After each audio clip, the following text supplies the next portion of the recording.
iniciar una nueva serie. Vamos en esta noche a iniciar una nueva serie acerca del rapto de la iglesia. Es un tema que vamos a profundizar, es un tema que vamos a revisar concienzudamente en el Antiguo y en el Nuevo Testamento, y yo les aseguro que nos vamos a dar unos banquetes espirituales en cuanto a profecías bíblicas. Porque así como la doctrina del Espíritu Santo es tan confusa y la gente cree que nada más recibir al Espíritu Santo es algo y buscar manifestaciones, y no entienden que antes de que podamos ser usados por el Espíritu Santo necesitamos una consagración y entronar a Cristo en el corazón, de la misma manera las profecías bíblicas han sido muy mal interpretadas. Y desgraciadamente se han levantado muchas escuelas por la ignorancia del estudio de la palabra de Dios y muchas veces también por los prejuicios mismos religiosos que los mismos cristianos tenemos. En la primera carta a los Tesalonicenses, capítulo 4, versículo 16, encontramos una promesa que está próxima a cumplirse en medio de la Iglesia universal de Jesucristo. Y escribe el apóstol Pablo: porque el Señor mismo, con voz de mando, con voz de arcángel y con trompeta de Dios, descenderá del cielo, y los muertos en Cristo resucitarán primero. Luego nosotros, los que vivimos, los que hayamos quedado, seremos arrebatados juntamente con ellos en las nubes para recibir al Señor en el aire, y así estaremos siempre con el Señor. Por tanto, alentaos los unos a los otros con estas palabras. Creo que estamos viviendo una época bastante conflictiva en todos los aspectos, en el económico, en el religioso, en el social, en el aspecto de la psicología, en el aspecto de la criminalidad, en las drogas, y necesitamos aliento. Hoy más que nunca los cristianos necesitamos alentarnos. Y este pasaje nos está diciendo que algún día Cristo en persona descenderá, bajará del cielo. Y dice que cuando Él baje del cielo, porque ahorita está sentado, los muertos, si tú mueres hoy en la noche o mañana, o los que murieron desde Adán hasta nuestros días, van a resucitar. Los muertos se han ido el alma y el espíritu al cielo y sus cuerpos están dormidos. Cuando la Biblia menciona que durmieron, se refiere al cuerpo, porque el alma y el espíritu continúan conscientes. Cuando tú te mueres, inmediatamente te vas a la presencia del Señor y estás consciente. Es el cuerpo el que está durmiendo. Bueno, los muertos van a resucitar y se van en el cielo a juntar con su alma y con su espíritu. Y después de que venga la resurrección de los muertos, dice el pasaje que acabamos de leer, versículo 17, luego nosotros, o sea, en segundo lugar. Una vez que tenga efecto la resurrección, los que estemos vivos y nos sea sorprendido este día y venga a nosotros este día y estamos todavía vivos, no vamos a morir. Hay una promesa en este pasaje que miles de cristianos, tal vez millones en el mundo entero, nunca vamos a gustar ni a saber qué es morir. Porque en una milésima de fracción de segundo, tal vez te vas a encontrarte caminando en la calle o acostado, pilotos de muchos aviones, los aviones se van a estrellar, pilotos de vehículos, choferes de camiones, los noticieros de televisión se van a congestionar, en el radio, los medios de comunicación, va a haber una interferencia tremenda a nivel internacional, porque millones de personas de repente desaparecieron. Y aquí dice la Biblia que vamos a ser arrebatados. La palabra arrebatado, que es el tema de toda esta serie que vamos a iniciar, es la palabra griega arpazo, con Z, harpazo, y significa ser quitado súbitamente, ser arrebatado o ser quitado de en medio. Cristo vendrá y hará esto como un harpazo, y se llevará a sus elegidos, a sus escogidos, y nos llevará a su presencia. Y dice la Biblia que le recibiremos en el aire. Y desde ese momento en adelante, así estaremos siempre con el Señor. Si en efecto la segunda venida de Jesucristo es la grande esperanza de todo cristiano, entonces este acontecimiento debe ser y estar claramente enseñado en la Biblia, especialmente en el Nuevo Testamento. La gran esperanza de la Iglesia universal no debe ser un tema cubierto o velado. Es increíble que haya personas o maestros o cristianos que digan, no te metas con el libro de Apocalipsis. No lean ese libro cuando los primeros versículos del libro de Apocalipsis dice, bienaventurado, dichosa y feliz la persona que lee las cosas que deben suceder pronto. Vean ustedes el ataque y la oposición que existe. No, yo no me meto en profecías porque nadie se pone de acuerdo. No debemos de pensar, ¿y cuándo va a ser el rapto? O si va a ser antes o después o al final de la tribulación, porque son cosas, yo prefiero irme de todas maneras. Esta confusión no es una cuestión para que tengamos un debate acalorado que dé lugar a divisiones en las congregaciones o en las denominaciones, de ninguna manera. Pablo explica a Tito, en Tito 2, versículo 13, que los que somos salvos debemos estar aguardando, esperando la esperanza bienaventurada y la manifestación gloriosa de nuestro Señor y Dios Salvador Jesucristo. Pedro escribe en su segunda carta, en el capítulo 3, versículo 12, esperando y apresurándonos para la venida del día de Dios. Difícilmente podríamos esperar si la Biblia no nos dijera específicamente qué es lo que debemos de esperar, o si las instrucciones de la venida de Cristo no fueron claras y están todas confusas. Y la verdad es que la Biblia es muy clara respecto a este tema, y no solo respecto al regreso de Cristo y al juicio que tendrá lugar en este mundo cuando Él venga, sino también de todas las cosas que sucederán en el tiempo de su regreso. ¿Por qué? Vamos a contestar una pregunta a continuación. ¿Existe la confusión acerca de la segunda venida de Cristo cuando en 1 Corintios 14:33 la Biblia nos dice que Dios no es Dios de confusión? ¿Por qué hay tanta confusión? Y la respuesta es muy sencilla. La confusión proviene de nuestro entendimiento incompleto y erróneo de conocer la Biblia. Nuestra facultad que tenemos de estudiar la Biblia diligentemente ha permitido que muchas escuelas surjan erróneamente de interpretar la Biblia. Y para esto vamos, antes de estudiar el rapto y las profecías, a repasar un poquito la responsabilidad que tenemos los estudiantes de la Biblia para que nosotros podamos entender la Biblia en el sentido más natural, normal y espiritual acostumbrado. Pero siempre siendo diligentes en examinar todos los demás pasajes de cualquier tema que tengamos antes de llegar a una conclusión. Porque toda escritura, dice 2 de Timoteo 3:16, desde la Génesis hasta el Apocalipsis, toda la Biblia es inspirada por Dios.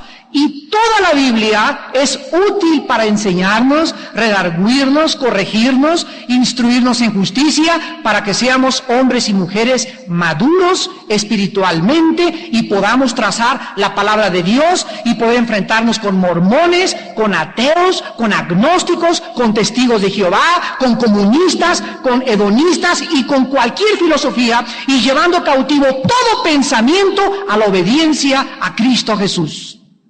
Las armas que Dios nos ha dejado en la Biblia, muy pocos cristianos y pocas iglesias las han podido comprender y asimilar. Es importantísimo este aspecto. Nunca podemos decir que hemos hallado la verdad hasta que descubramos el único factor común denominador que hace que encajen todos los pasajes de la Biblia.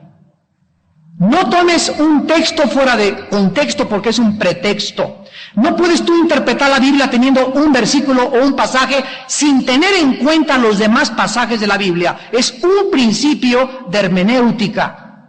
Hasta que no encontremos el factor común denominador de todos los demás pasajes, no podemos trazar bien la palabra de verdad. El Salmo 119, 60 dice, la suma de tu palabra es verdad. Dicho de otra forma, no se puede encontrar la verdad hasta que se hayan investigado todos los demás pasajes que tratan con un cierto tema. La Biblia recurre, y vamos a pues a continuación a hacer un repaso de hermenéutica, a lo que se llama figuras retóricas.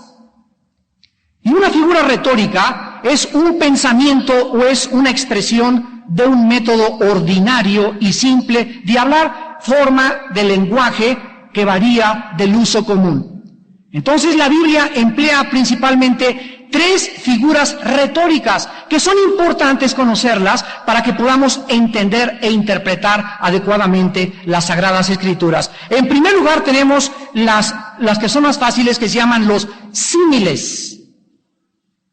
Y estos símiles es donde la comparación es directa y las palabras como semejante, el Hijo del Hombre era semejante o era como un dragón escarlata, esa palabra semejante y como está haciendo una comparación, por ejemplo, Apocalipsis 1:4. Aquí se describe a Cristo con Apocalipsis 1:14, se escribe a Cristo con un pelo como de blanca lana, como de blanca lana. Sus ojos como de llama de fuego. Esto es un símil. ¿Por qué? Porque no quiere decir que el pelo de Cristo es de lana, ni que tampoco sus ojos son como fuego, sino que es como la lana y es como el fuego. Pero los ojos de Cristo no son fuego, ni su pelo es lana. Esta es una figura retórica que entra en la clasificación de un símil. Se está comparando algo, pero no es lo que se quiere describir. En segundo lugar tenemos las metáforas. Las metáforas, a diferencia de los símiles, que nos dan una comparación directa, las metáforas nos dan una comparación implícita. Por ejemplo, vayamos a Apocalipsis 12:4. Y en Apocalipsis 12:4 encontramos una figura, una ilustración, que dice que la cola arrastraba la tercera parte de las estrellas del cielo y el dragón se paró frente a la mujer que estaba parada a la luz a fin de devorar a su hijo tan pronto como naciese. Aquí encontramos que hay un dragón que se para delante de una mujer dispuesta a devorarla. Aquí no se está refiriendo a un dragón de verdad. ¿Por qué? Porque si examinamos unos versículos más adelante, versículo 9, y fue lanzado el gran dragón, la serpiente antigua, que se llama Diablo y Satanás. El mismo contexto del pasaje nos interpreta que ese dragón del versículo 4 es una figura retórica. Y nos está diciendo que no es un dragón de verdad, es una figura retórica que está ilustrando ¿a quién? A Satanás. Entonces el dragón es una figura que ilustra la personalidad de Satanás. Y con esto tenemos la explicación del versículo 4, el dragón igual a Satanás. A Cristo, por ejemplo, se le describe como un león. Y Cristo no es un león, es como un león, es una figura retórica. Se le describe como el pan que desciende del cielo. Cristo no es un bolillo que se cayó del cielo, es como el pan que desciende del cielo. Así como el maná vino en el desierto y alimentó sobrenaturalmente, físicamente a los judíos, Cristo baja al mundo para alimentar lo más importante de nuestra vida, la parte espiritual. Se le describe como un pastor, como un rey, como un cordero, y todas estas metáforas describen mejor los papeles y el carácter de las personas a quienes se les atribuye la metáfora. Al anticristo se le describe como un cuerno pequeño, se le describe como la bestia, como un animal, se le describe como el inicuo. Son figuras metafóricas. Y en tercer lugar, los modismos. Este es el último ejemplo de las figuras retóricas.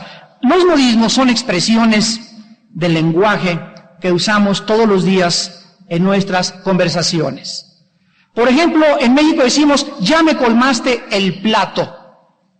¿Y qué estoy dando a entender? Esto es un modismo. Estoy dando a entender que ya me cansaste la paciencia. Si yo traduzco esto al inglés, ¿verdad? I am fed up with your dishes. No tiene ninguna explicación en inglés porque es un modismo en español. Entonces no se puede traducir, ya me colmaste el plato, y traducirlo literalmente en inglés porque los americanos no entenderían lo que estamos diciendo. Es algo que nos pertenece a nuestro lenguaje común. ¿Se dan cuenta? Entonces hay expresiones idiomáticas en cada lenguaje que no tienen ningún sentido para otros idiomas o para otras culturas. Por ejemplo, 2 de Corintios 12:7. Se menciona que a Pablo se le dio un aguijón en la carne. Pablo no tenía clavada una espina, ni tampoco un aguijón, sino que describe el daño físico que un demonio le estaba causando continuamente. Pero esta figura o este modismo es aceptado por todas las culturas del planeta y es una de las grandezas de la Biblia, que como el Espíritu Santo es el autor de la Biblia tenía que ser entendida por mexicanos, por americanos, por italianos, por ingleses, y es un milagro los modismos que la Biblia usa para que en todas las culturas la podamos entender. Otro ejemplo es en Hechos 26:14. Cristo aquí usa un modismo o una expresión para cuestionar la conducta de Pablo y le dice, dura cosa te es dar de coces contra el aguijón. Bueno, esta frase no la encontramos regularmente en México, pero allá en el Medio Oriente, las personas que se le ponen al brinco a una persona mucho más fuerte es como estar dando de coces, o un caballo que se le paran abejas atrás de un caballo y el caballo quiere hacer esto, tirarle patadas a los aguijones de las avispas, nunca podrá hacerles nada. Entonces es pelear en vano. Cristo le dice a Pablo, es inútil que pelees contra mí, usando un modismo o una figura o una expresión en el Medio Oriente. Y finalmente tenemos el más grande peligro de todos, que es cuando basamos una interpretación sobre la aplicación superficial de un texto sacado de su contexto. Por ejemplo, Lucas 12:19. Ahí dice ese versículo, alma mía, tienes muchos bienes guardados para muchos años. Por lo tanto, descansa, bebe y diviértete. Si nosotros sacamos Lucas 12:19 de los versículos anteriores y los que vienen después, podemos basar que la Biblia enseña la filosofía del hedonismo, que es vivir para el placer. No, ahí dice la Biblia, alma mía, diviértete, y la Biblia lo dice. ¿O no lo dice? Claro que lo dice, pero fíjate lo que dice a continuación. Cristo dice, necio, esta noche han venido a reclamar tu alma. Entonces Cristo nos da el contexto correcto, ¿verdad? Y no justifica una vida egoísta para el placer por un versículo sacado fuera de su contexto. Muy bien. Habiendo repasado esto brevemente, vamos a entrar ahora al aspecto en el que la mayor parte de los cristianos estamos de acuerdo. Vamos a ver primero en qué estamos de acuerdo con los bautistas, con presbiterianos, con metodistas, con todos nuestros hermanos, y a todos los amamos. Y vuelvo a repetir, esto no es el tema para una cuestión acalorada, ni ver quién está mejor, ni mucho menos, pero vamos a llegar a algunos acuerdos en lo que casi todos, el 95% de los cristianos, estamos de acuerdo. La postura literal, la más popular que existe tocante al regreso de Cristo, que se enseña en casi todas las iglesias cristianas evangélicas, conservadoras, institutos bíblicos y seminarios, se llama premilenarismo. Premilenarismo. antes, milenio 1000, antes del milenio.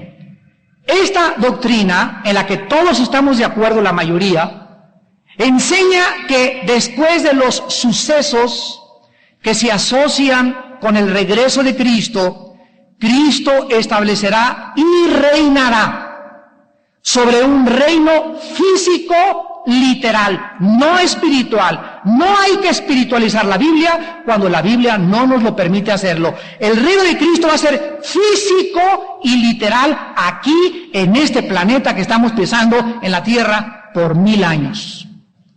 El premilenarismo sostiene que Cristo vendrá antes de su reinado de los 1000 años. En eso, repito, la mayoría estamos de acuerdo.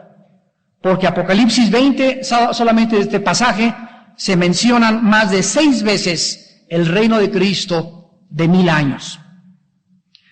Otra cosa en la que estamos de acuerdo, en la mayor parte de las iglesias, es que también habrá un periodo antes del reino de Cristo de 1000 años, estamos todos de acuerdo, va a haber un periodo de tribulación de 7 años. Ahí estamos todos de acuerdo. Vayamos rápidamente al Evangelio de Mateo capítulo 24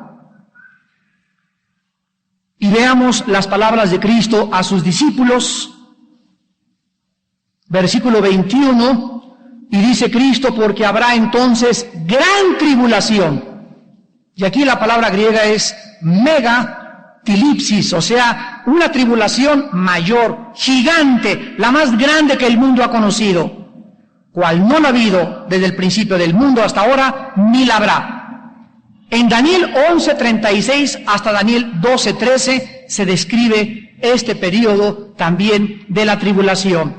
El periodo de esta tribulación, estamos todos de acuerdo, comenzará cuando un hombre llamado el Anticristo firme o ratifique, como dice Daniel 9:26 y 27, un convenio por 7 años con la nación judía.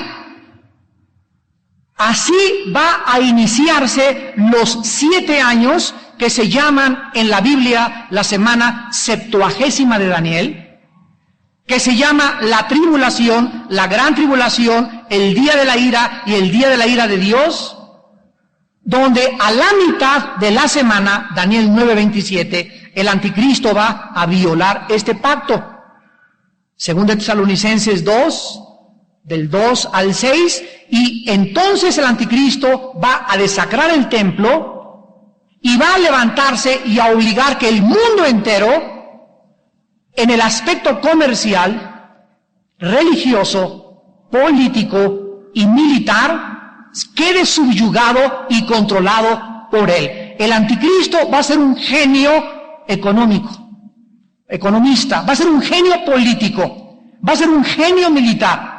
Vean ustedes los problemas que ahorita hay económicos en el mundo, los bloques que se están formando económicos en el mundo, la incertidumbre, la confusión que existe en las bolsas, en las casas de cambio, en Wall Street, en todas partes. ¿Por qué? Porque no existen genios ni hombres superdotados que digan, eureka, esta es la solución, y el mundo le haga caso y el mundo le comience a seguir. El mundo tiene que llegar a una plataforma, a un lugar donde el anticristo tome el control de las riendas, porque los dictadores siempre surgen después de momentos de opresión, confusión o persecución. Siempre salen cuando el mundo necesita un salvador. Cuando el barco se está hundiendo y alguien dice, yo saco el barco, todo el mundo adora a ese salvador. Así es la forma oportuna o oportunista en la que los salvadores o falsos mesías han surgido en el mundo.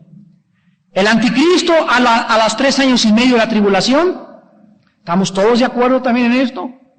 Va a comenzar a perseguir a los santos. Vuelvo a repetir, va a comenzar a perseguir a la iglesia y va a demandar que todo el mundo lleve un número que se llama el 666. Apocalipsis capítulo 13. Y toda aquella persona que no esté marcada o sellada, tal vez yo pienso que va a ser un microchip, Ya ahorita, no sé cuántos leyeron el periódico, pero a los carros ya le están poniendo chips para que cuando se los roben, hay una central que compró la policía y en México ya puedan controlar todos los carros que se adhieran a este circuito. Si roban tu carro, hay un chip que te puede localizar a través de un helicóptero o de patrullas especiales a dónde está tu coche. Hay perros que les meten chips, se pierden, los localizan a través de los microchips. Y así ahorita está haciendo ya los perros y los carros. El próximo paso seremos los seres humanos, donde estaremos todos controlados y nadie podrá esconderse de nadie porque el gobierno te localizará aunque te metas al hoyo del mismo Popocatépetl. El anticristo va a perseguir hasta la muerte a los que se rehúsen recibir la marca y a esta persecución terrible de los escogidos. Vamos a mantener en mente el anticristo va a perseguir a los escogidos. En Mateo 24:21 se le llama la gran tribulación. La persecución del anticristo se le llama la gran tribulación.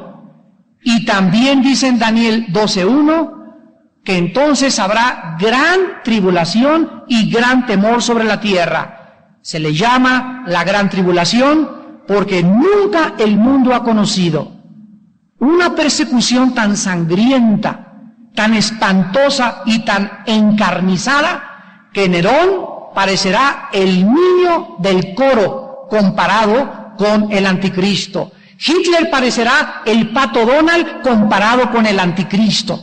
Nadie se imagina lo cruel, despiadado, sádico y perverso, malévolo y satánico que será la persona del anticristo. Y en tercer lugar también estamos de acuerdo en la batalla del Armagedón. Este grande momento decisivo de la historia final, cuando Cristo y sus ángeles se enfrentarán al anticristo y sus ejércitos terrenales, el cual será el clímax de la ira de Dios. Esto lo encontramos en Joel capítulo 3, Apocalipsis 19 y Zacarías capítulo 12, 13 y 14. Esto sucederá en un solo día, la batalla del Armagedón, antes de que se inicie el reino de 1000 años de Jesucristo. Ahora sí, habiendo visto las cosas que estamos de acuerdo, la pregunta primordial que todos los estudiantes de la Biblia tienen que afrontar es la siguiente. ¿Tendrá que hacer frente la Iglesia a este intenso período de persecución del anticristo o será quitada antes de la tribulación? Esta es la pregunta que ha hecho que yo traiga a ustedes esta serie, porque es la pregunta que vamos a contestar en toda esta serie de estudios. ¿La Iglesia atravesará la gran tribulación o la Iglesia será quitada antes de la gran tribulación? Y en este precisamente es el tema que se discute tan acaloradamente en la mayoría de las iglesias y los seminarios bíblicos. Muy bien. Vamos a comenzar a entender qué es la tribulación o los 7 años de la tribulación. Vamos desde la A. Estos 7 años de la tribulación, ha habido un error muy grande en llamarle a los 7 años, escuchen bien, maestros, estudiantes y todos los que estamos escudriñando las Escrituras, el error ha consistido en llamarle a estos 7 años los 7 años de la ira de Dios. Ahí está el error. Entonces, estos 7 años se dividen en los primeros 3 años y medio de la tribulación, nada más. Después, la gran tribulación, que el tiempo no lo dice la Biblia, porque en Mateo 24 Cristo enseña que la gran tribulación que comienza a los 3 años y medio, cuando el anticristo viole el pacto, van a ser acortados esos días por causa de los escogidos. Porque si no hubieran sido acortados, nadie sería salvo. A ver, entonces primero la tribulación, 3 años y medio. La gran tribulación comienza cuando el anticristo viola el pacto. Y después de que el anticristo persigue a los santos, que se le llama la ira de Satanás, que su instrumento es el anticristo, viene el arrebatamiento y entonces viene la ira de Dios sobre el mundo. Y Dios nos promete ser salvos de la ira, pero nunca de la tribulación. A mí me habían enseñado que antes de los 7 años ya nos íbamos, que no íbamos a pasar ni la tribulación. Porque Dios no nos ha puesto para la ira, sino para ser salvos. Pero la ira no comienza al principio de los 7 años. Ahí está el error. La ira no comienza a la mitad, la ira comienza después de la tribulación. Y ese va a ser el objeto de todo nuestro estudio. Y vamos primero a definir lo que es la postura escatológica pretribulacional. ¿Quiénes son los pretribulacionistas? Bueno, aquí se enseña que la iglesia será arrebatada antes ¿de cuándo? De los 7 años. O sea que la iglesia no va a pasar ni la tribulación, ni la gran tribulación, ni la ira del anticristo, ni la ira de Dios. Antes de que comience, antes de que el anticristo firme el pacto, la iglesia se sale del mundo. La iglesia no experimentará la persecución del anticristo. Los que mantienen o enseñan esta posición, enseñan también que el arrebatamiento puede suceder en cualquier momento. Esto teológicamente se llama la inminencia del rapto. O sea, no hay ninguna señal, en cualquier momento nos podemos ir. Esta es la posición pretribulacional. Después tenemos los mid-tribulacionistas. Esta posición la mantiene un pequeño, muy pequeño número de teólogos en el mundo y enseñan que no se puede saber cuándo es el rapto. Que aunque la iglesia experimentará algunos problemas al principio de la tribulación, tampoco la iglesia atravesará la persecución del anticristo. Y después tenemos la posición post-tribulacional, que enseñan que el rapto va a tener lugar hasta el final del periodo de los 7 años de la tribulacional. Vamos a estudiar brevemente la postura pretribulacional, que sostiene que la iglesia no va a recibir la persecución del anticristo, porque la Biblia lo enseña. Vamos a ver los pasajes que usan para basar que la iglesia no va a atravesar la tribulación. Romanos 5, versículo 9, es el primero que se esgrime defendiendo esta posición escatológica. Y dice Romanos 5, 9, pues mucho más, estando ya justificados en su sangre, por él seremos salvos ¿de qué? Noten ustedes que no dice de la tribulación. Vuelvo a repetir. Si mantenemos en mente la separación de que una cosa es la tribulación, otra cosa es la gran tribulación, otra cosa es la ira de Satanás, Apocalipsis 12, y otra cosa es el día del Señor o el día de la ira, vamos a poder entender entonces en dónde encaja la iglesia, porque si le llamamos a los 7 años la tribulación, no es que aquí dice que seremos salvos de la ira, pero la ira, otra vez, insisto, no dura 7 años. Primera de Tesalonicenses, capítulo 1, versículo 10, es otro versículo que se esgrime para defender esta posición. Y dice Primera de Tesalonicenses 1:10, y esperar de los cielos a su Hijo, al cual resucitó de los muertos, a Jesucristo, quien nos libra de la ira venidera. Estos hermanos dicen, ya ve, aquí dice que no vamos a atravesar la ira. Estoy de acuerdo, hermanito, pero por favor no le llame usted a los 7 años la ira. Ahí está todo el problema. Y finalmente Apocalipsis 3:10. Por cuanto has guardado la palabra de mi paciencia, yo también te guardaré de la hora de la prueba que ha de venir sobre el mundo entero para probar a los que moran la tierra. Aquí le llaman ellos que esta hora de la prueba son 7 años. Entonces, como vamos a ser librados de la hora de la prueba y son 7 años la hora de la prueba, tenemos que ser arrebatados antes de los 7 años. Pero esta hora de la prueba no son 7 años, son 1 o 2 años después de la gran persecución del anticristo. Esta postura pierde credibilidad. al enseñar que todo el período de la tribulación de 7 años involucra la ira de Dios. Recuerden ustedes eso. Ahí está el punto débil teológico de los pretribulacionistas. Han enseñado que los 7 años son la ira de Dios, y la Biblia no enseña eso. Ellos mezclan la tribulación, la gran tribulación y la ira de Dios como algo unido.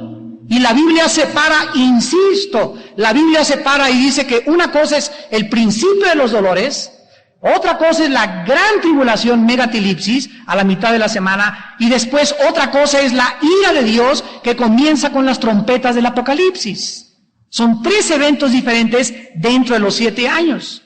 Pero nunca se nos promete, jamás en ninguna parte de la Biblia, que vamos a ser libres de la persecución del anticristo. El pretribulacionista convierte el período entero de la tribulación en la ira de Dios. Hay 2 grandes hombres de Dios, como un ejemplo que quiero dar en esta noche. 2 grandes hombres de Dios. Uno de ellos, yo estudié su teología, porque es uno de los más respetados y lo sigo admirando, y fue de los principales maestros del Seminario Teológico de Dallas, Texas, el doctor y escatólogo John Balbur, antiguo presidente de este seminario, eminentísimo en el mundo entero, y lo sigue siendo. Miren lo que dice el doctor John Balbur, una de las autoridades más grandes que hay en escatología. Él escribió en su libro La cuestión del rapto, en 1957, en la página 148. Él dijo: ni el postribulacionismo ni el pretribulacionismo son enseñanzas explícitas de las Escrituras. La Biblia no se refiere textualmente ni a una ni a otra. Él mismo no estaba convencido de que nos íbamos antes de los 7 años. Otro grande y eminente teólogo, el doctor Richard Mayhew, actual decano del Seminario del Maestro en California, en su libro The Prophet's Watchword, o El Día de Dios, escrito en 1981 en la página 181 y 82, dice: las Escrituras no enseñan directamente ni un arrebatamiento pretribulacionista ni uno posttribulacional, porque existen muchos problemas que resolver en cuanto a este punto de vista. Entonces aquí tenemos a 2 de los más grandes y renombrados escatólogos, maestros y teólogos de las Sagradas Escrituras, hablándonos con el corazón honestamente. Sin embargo, encontramos nosotros, la verdad siguiente en las Escrituras: la persecución por el anticristo durante la gran tribulación será la ira de Satanás. Vuelvo a repetir, la persecución que el anticristo inicie contra los santos, contra los cristianos que estén vivos, es lo que se llama en Apocalipsis 12, versículo 12. Por lo cual, alegraos cielos y los que moráis en ellos. ¡Ay de los moradores de la tierra y del mar! Porque el diablo ha descendido a vosotros con gran, ¿qué cosa? Ira, sabiendo que tiene poco tiempo. Esta ira de Satanás se inicia con su instrumento y su obra maestra, el anticristo. El anticristo es el instrumento mediante el cual Satanás lanzará y perseguirá a los santos hasta desatar todo su coraje, toda su amargura y todo su rencor, sabiendo que en pocos meses será lanzado para siempre al lago de fuego. La ira de Satanás no es la ira de Dios. Apocalipsis capítulo 6. La ira de Dios es muy diferente a la ira de Satanás.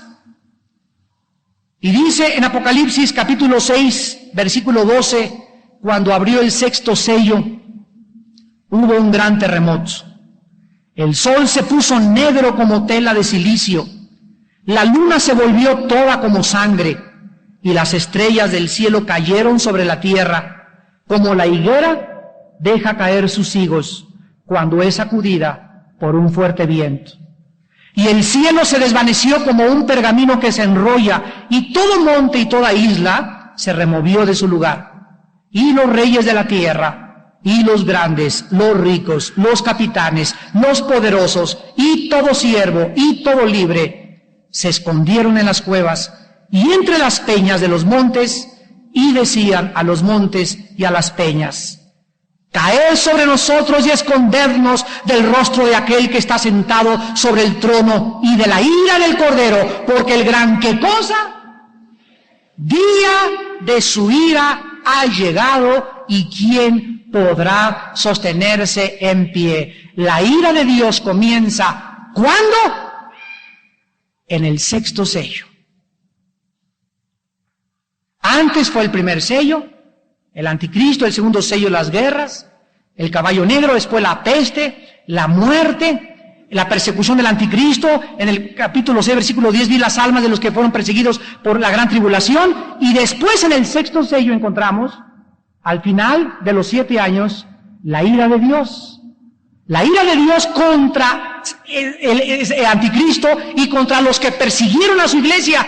Entonces viene los 3 años de la tribulación, la gran tribulación a la mitad de la semana, y entre la gran tribulación y el día de la ira de Dios viene la ira de Satanás, la persecución contra los santos. Viene el rapto entre el 6º y el 7º sello, y en el mismo día en que seamos sacados, el mismo día la iglesia sale, Dios vuelca su ira sobre la tierra. Y entonces la ira de Dios no es contra la iglesia, la ira de Dios es contra un mundo rebelde y pecador que se dejó marcar con el símbolo del 666. No confundamos la ira de Satanás con la ira de Dios. Cuando en el sol haya una señal y en la luna y en las estrellas aparezca en los cielos la señal, entonces la ira de Satanás terminará. Y los que sean fieles van a ser arrebatados, y entonces la ira de Dios se desatará, caerá contra los impíos que permanezcan hasta la batalla del Armagedón. Así pues, el rapto de los santos tiene que ocurrir en algún momento entre la segunda mitad de los 7 años de la 70ª semana de Daniel, y en que el anticristo persigue, y la segunda mitad de la tribulación, cuando al anticristo persigue a la iglesia. No puede ser el rapto antes de los 3 años y medio de los 7 años de la tribulación. Imposible bíblica y teológicamente.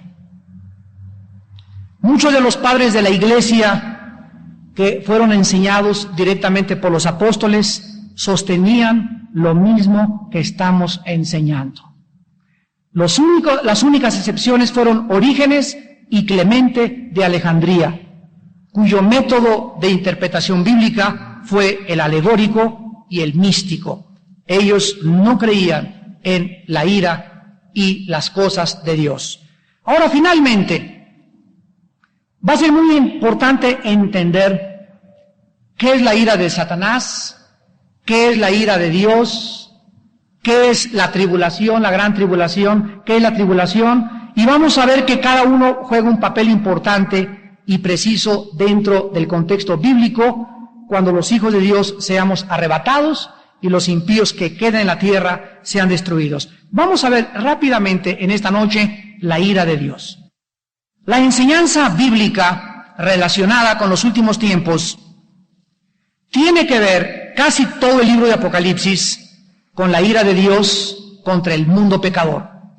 Casi todo el libro de Apocalipsis, repito, está dedicado, las trompetas y las copas, las 2/3 partes de la ira de Dios, está dedicado al día del Señor, al tiempo en el que Dios va a juzgar a este mundo.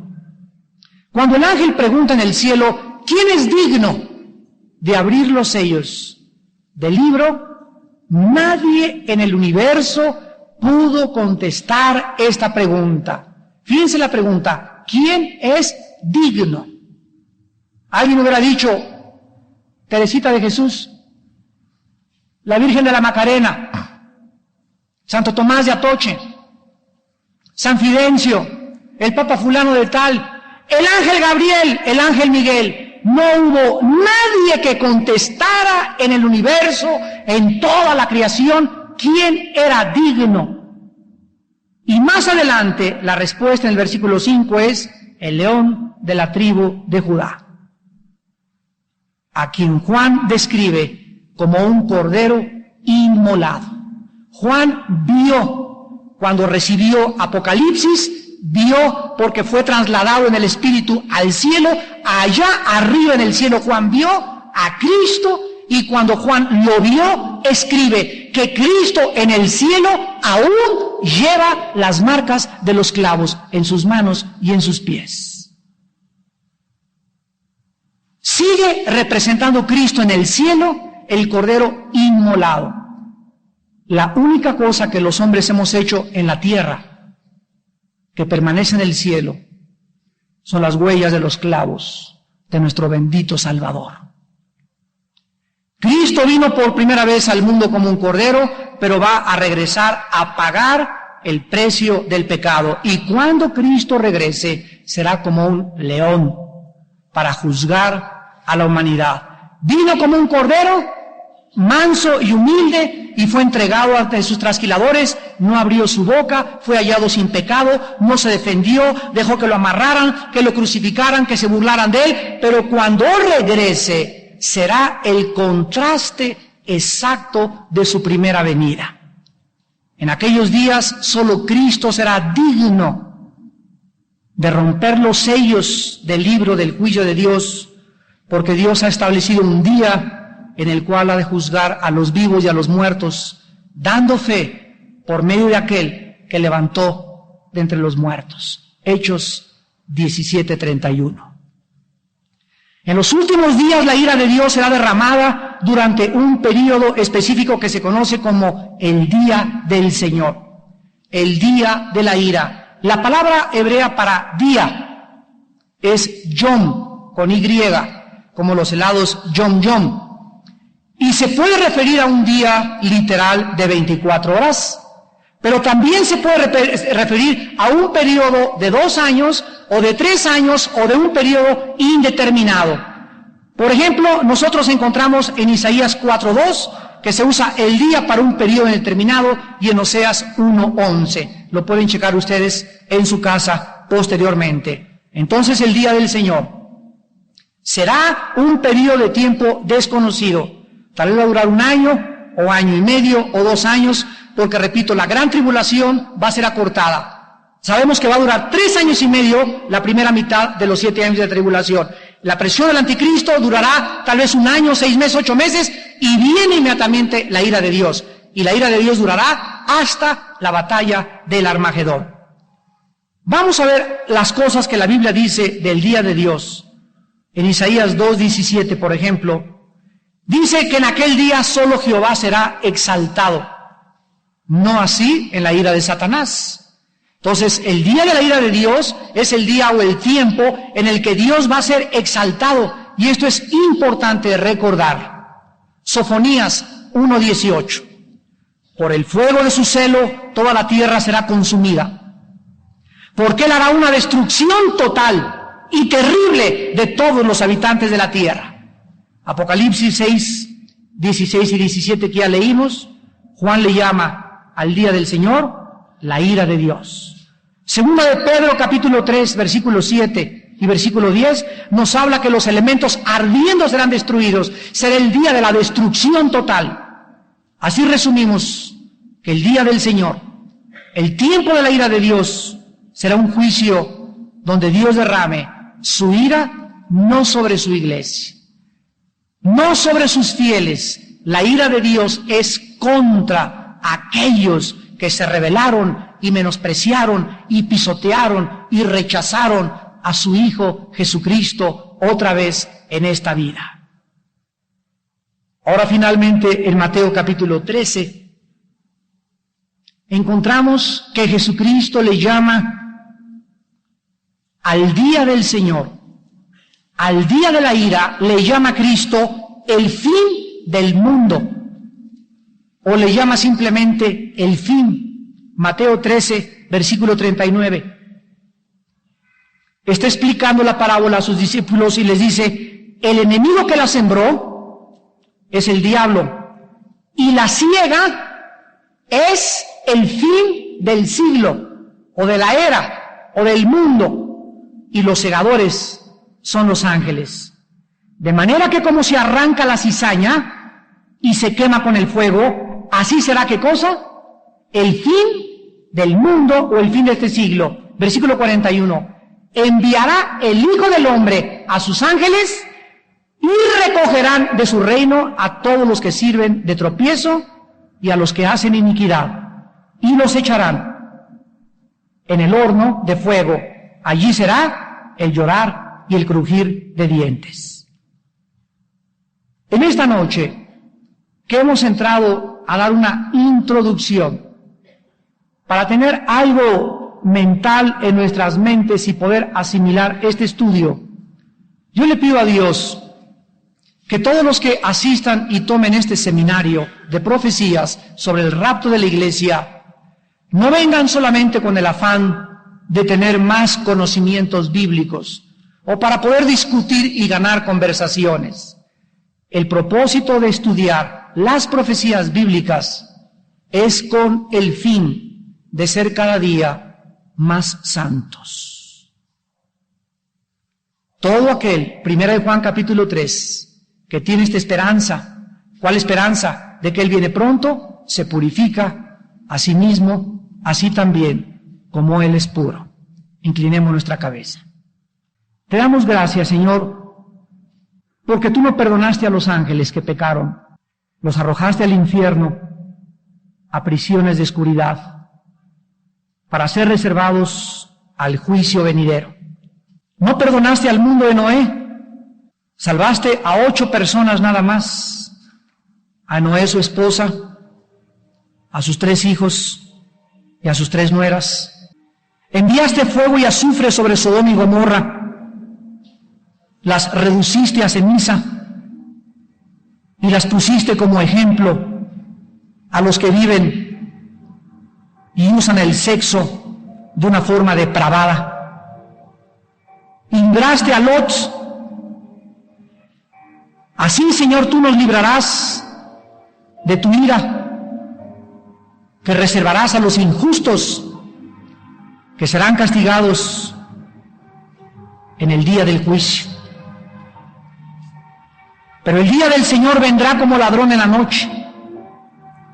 Los cielos pasarán con gran estruendo, los elementos ardiendo serán deshechos, y la tierra y todas sus obras que aquí hay serán quemadas. Puesto que todas estas cosas han de ser deshechas, ¿cómo no debéis vosotros andar en santa y piadosa manera de vivir, esperando y apresurándoos para la venida del día de Dios, en el cual los cielos, encendiéndose, serán deshechos, y los elementos, siendo quemados, se fundirán? Pero nosotros esperamos, según sus promesas, cielos nuevos y tierra nueva, en los cuales mora la justicia. Por lo cual, oh amados, estando en espera de estas cosas, procuren con diligencia ser hallados por Él sin mancha e irreprensibles, en paz, y entiendan que la paciencia de nuestro Señor es para salvación. Porque Dios no quiere que nadie perezca, sino que todos procedan al arrepentimiento. Así pues, sabiéndolo de antemano, guárdense, no sea que arrastrados por el error de los perversos, caigáis de vuestra fe y de vuestra firmeza. Antes bien creced en la gracia y el conocimiento de nuestro Señor y Salvador Jesucristo, porque a Él sea la gloria, ahora y hasta el día de la eternidad. Amén.